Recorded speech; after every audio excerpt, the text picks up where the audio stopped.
Selamat siang Adriana, boleh perkenalan dulu? Yang Insan Dikti, kenalin aku Adriana dari Fakultas Kedokteran Universitas Indonesia Angkatan 2016. Oke Adriana, dengar-dengar kamu pemenang MIT Challenge COVID-19 nih. Bisa ceritain nggak sih pengalamannya, awalnya ikutan tuh gimana? Aku awalnya ikutan tahu dari temen gitu sih. Jadi kita MIT lagi ngadain COVID-19 Challenge, terus setelah itu daftar aja. Dan ternyata waktu setelah ikutin seleksi untuk jadi pesertanya lolos. Boleh ceritain nggak, tim kamu ada berapa orang dan asalnya dari mana aja sih? Timku ada 7 orang, asalnya dari Chile, Argentina, Amerika Serikat, dan Hong Kong. Dengar-dengar peserta yang dari Indonesia cuma kamu aja ya? Kalau di trackku sih iya cuma aku doang dari Indonesia. Tapi kalau misalnya di MIT COVID-19 Challenge yang ini, kayaknya ada satu lagi yang daftar dari Indonesia. Jadi memang banyak ya mahasiswa Indonesia yang aktif di ajang internasional. Boleh ceritain nggak sih tema kompetisinya ini apa sih? Terus yang kamu bahas dalam kompetisi itu apa? Jadi di MIT COVID-19 Challenge ini tuh dibagi jadi 10 tema. Tapi intinya pokoknya untuk recovery dan reopening dari pasca COVID-19 gitu. Nah kalau untuk trackku sebenarnya di New Ways to Deliver Care in COVID-19 World. Jadi intinya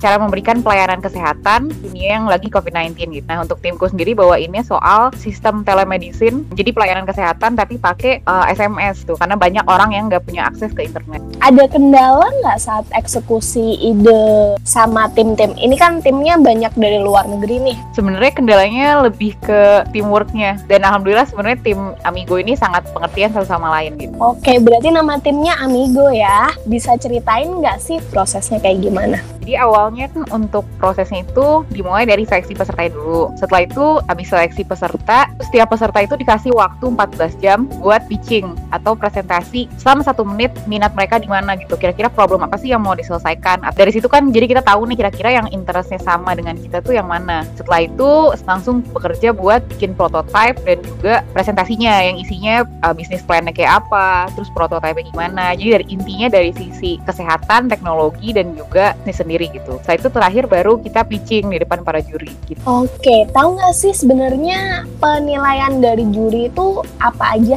yang sebenarnya menarik hati jurinya buat memilih kelompok Amigo ini apa sih? Jadi untuk penilaian dari juri itu ada 4, ada impact, innovation, implementation, dan juga presentation. Kalau impactnya itu seberapa berdampak ke masyarakat. Kalau innovation itu seberapa baru sih idea kita gitu. Terus setelah itu implementation itu seberapa jelas implementation plan kita. Terakhir untuk presentasi itu ketepatan waktu presentasi. Terus juga apakah tim kita kira-kira bisa nih untuk benar-benar mengeksekusi idenya jadi nyata. Kalau boleh tahu ada support nggak sih dari PTN misalnya kayak pendampingan dari dosen? Sebenarnya lombanya memang nggak terlalu perlu support dari PTN sih kalau untuk hari H-nya gitu. Tapi kalau dari PTN itu justru supportnya setelahnya kan. Sebenarnya kita sangat butuh publikasi karena kan idenya akan dilanjutkan gitu. Nah itu publikasi dari fakultas tuh sangat dibantu sih. Oke, berarti ini memang implementation-nya itu sustain gitu ya. Kamu akan melakukan itu secara terus berlanjut. Iya, ini rencananya mau jadi startup gitu sih. Oke, good luck ya.